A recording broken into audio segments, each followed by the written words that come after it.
The government of Guyana, in collaboration with Lab 19 eClinics, have embarked on an initiative that should see quality healthcare being delivered in some of the most remote communities across Guyana. Today, we're going to be heading to Yakashiro Village in Burima, Waini region, where you'll get an opportunity to see exactly how the system works. We're going to travel with personals, and of course, they're going to be launching that program there in that community. We're going to be talking to some beneficiaries as well, because they're going to be key to this entire initiative if it's going to work. So come with us. It's going to be an exciting journey. We're flying for an hour, and then we'll take a 15-minute boat ride from Yakashiro. We'll be heading to Kariako, where that system will be implemented.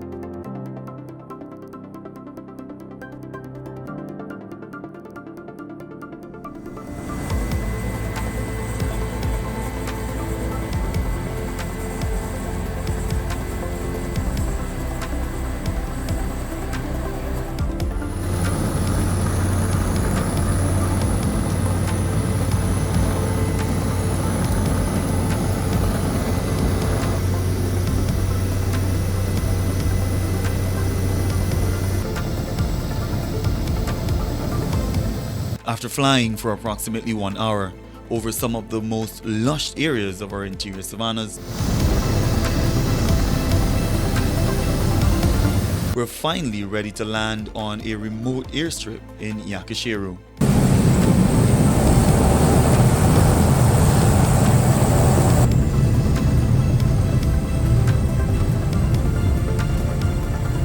The journey to bringing internet connectivity to this part of the country begins.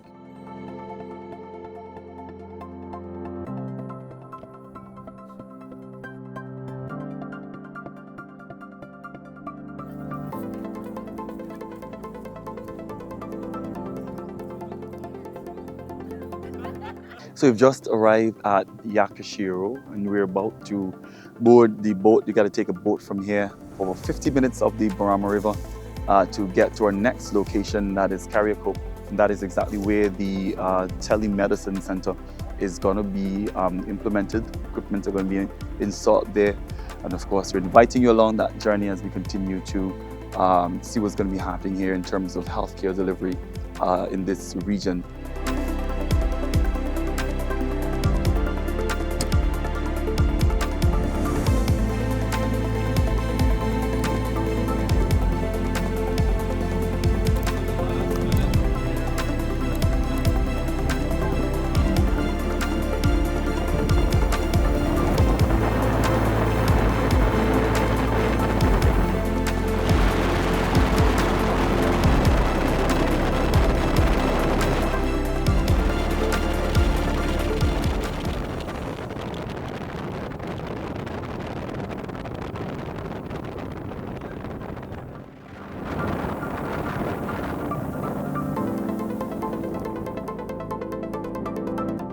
We are now about to pull into Kariako Village. Kariako Village is home to approximately 700 people.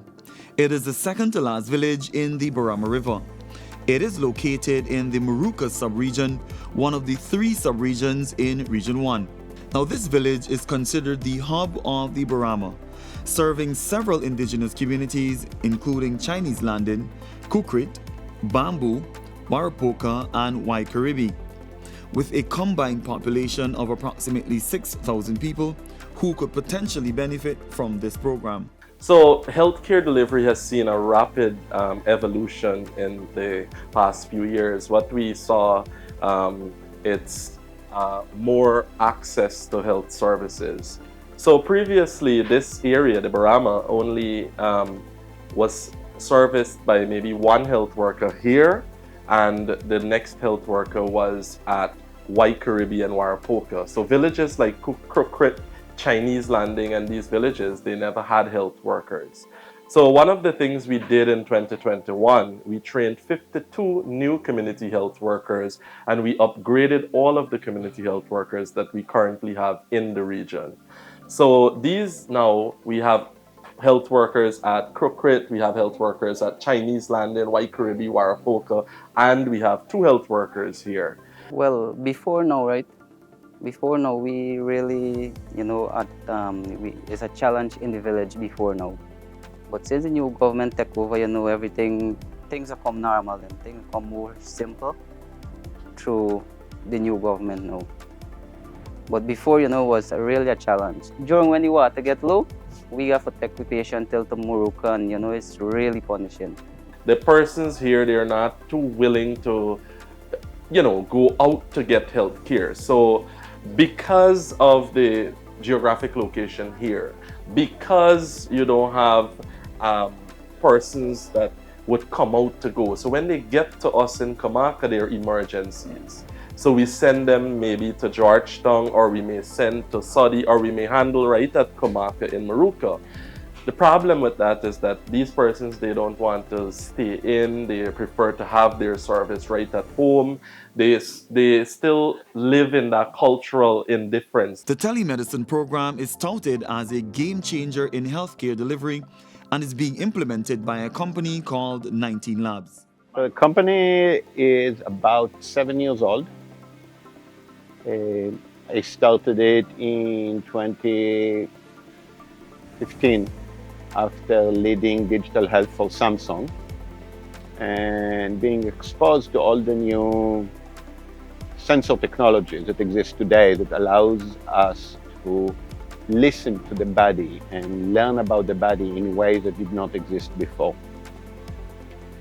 We called it the voice of the body when we were at Samsung. And I realized that this voice can be used to change how healthcare is provided. That healthcare can now be provided, a high quality healthcare can be provided in the farthest, most remote places in the world.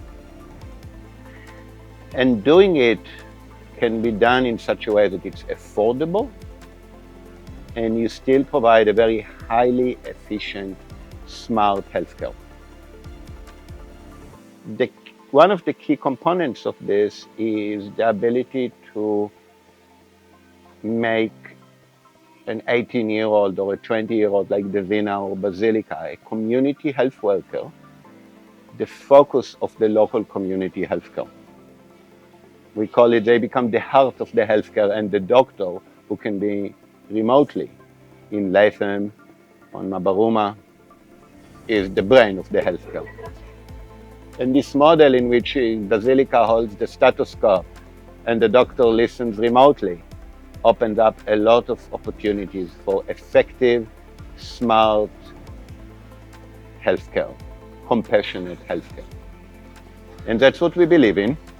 We named the product GALE after Florence Nightingale. And we've been expanding and building it.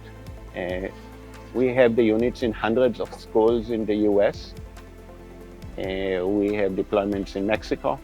We have units in refugee camps in Lebanon. Telemedicine opens up enormous opportunities for improved healthcare delivery, especially in those remote locations. The name says it all. Tele meaning from a distance, from far, and basically using telecommunication technologies and devices to communicate. Medicine, what we doctors do.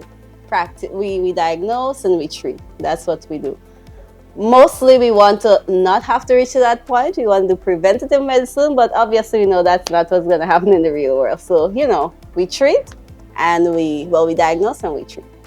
Now, what is telemedicine? Together is basically taking medical services to people who are far, but not having to go physically, but you use the screen to communicate directly with the patient, directly with the medical professionals working there. One of the things that this telemedicine addresses is how do we have equitable health services from that is in Georgetown to that in if I live here, right? And this here actually brings that to the people. We can be in Mabaruma, we can be in Georgetown, we can even be overseas, and you can have that direct communication with your health workers here. So with this that we have placed in Baramita, we have placed it in Yarakita, we have placed it in Barima Coriabo. These 4 starting locations for Region 1 will set the platforms for better health service delivery. So knowing that it was coming here, we decided to input more medications here. Of course, we don't expect our community health workers to use some of the injections and all of this without the guidance through telemedicine. But guided, we're very, very excited. You imagine having an ultrasound in those remote areas like barometer, or having a camera that could see the interior of your ear.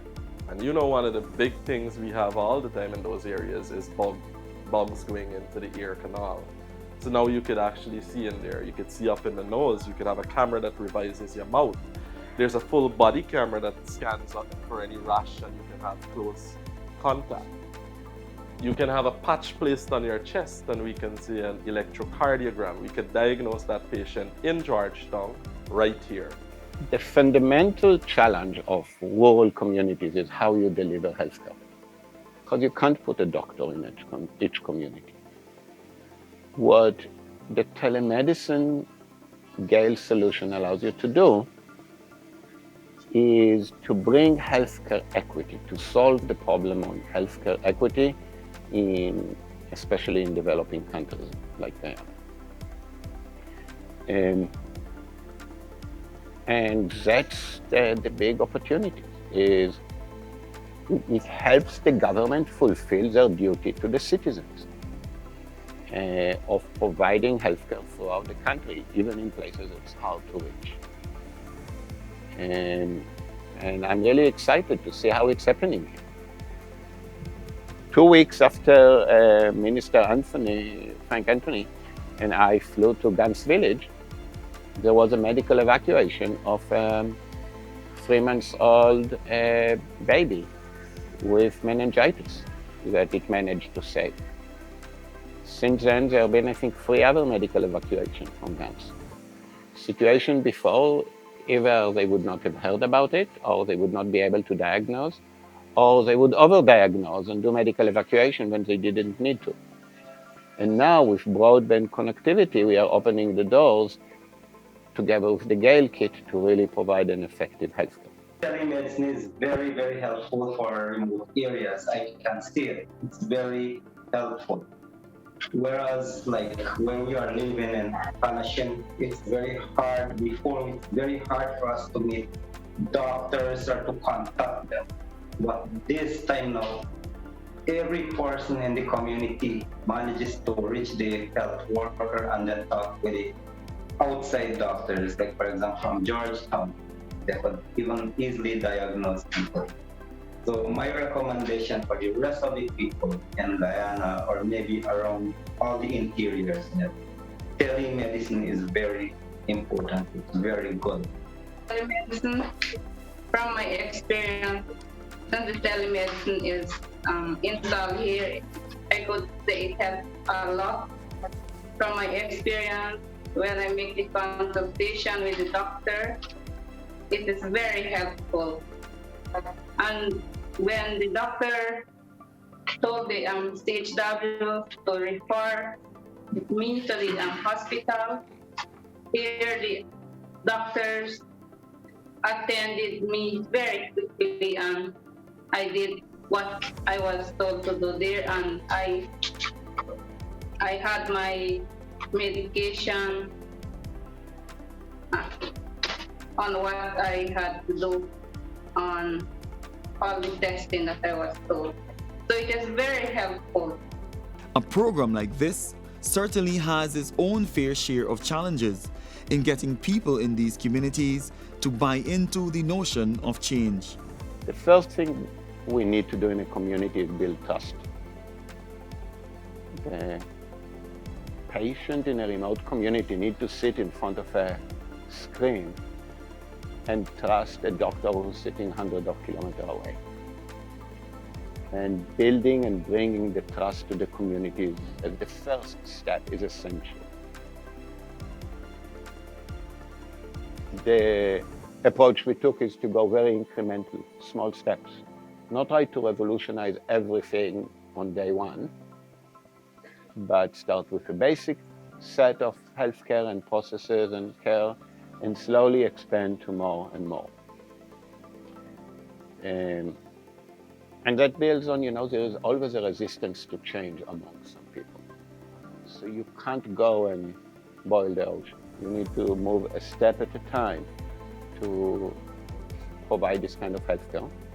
You need to realize that you need to retrain doctors in some areas. You need to retrain health workers and bring their level up.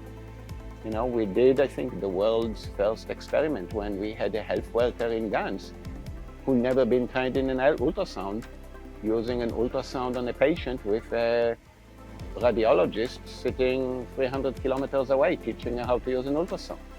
Doctor had to learn how to use simple language, and the woman had to learn how to hold an ultrasound and follow. Well, first, it was kind of, I was nervous to learn about it. I was eager to learn, but then I had the experience of seeing patients through the Telemedicine platform, and it is very useful then in order to talk with the doctor virtually through the platform. It's a program that started and was launched in December of 2022, and when it started, it was new. A lot of persons were a bit, like, oh, what is this telemedicine? Because it comes with not just practicing medicine, but now you have to learn how to use devices and so on. So quite a number of persons were trained. However, not everybody found that, the skill of how to do it, because it's not the same as seeing a patient in person. You have to know how to still be that human personnel in front of a patient through a screen. The purpose of the telemedicine program is to provide equitable healthcare to all citizens of Guyana, including in the most remote locations. This is in keeping with the government of Guyana's commitment to ensuring that they create a world-class system using the most advanced technologies.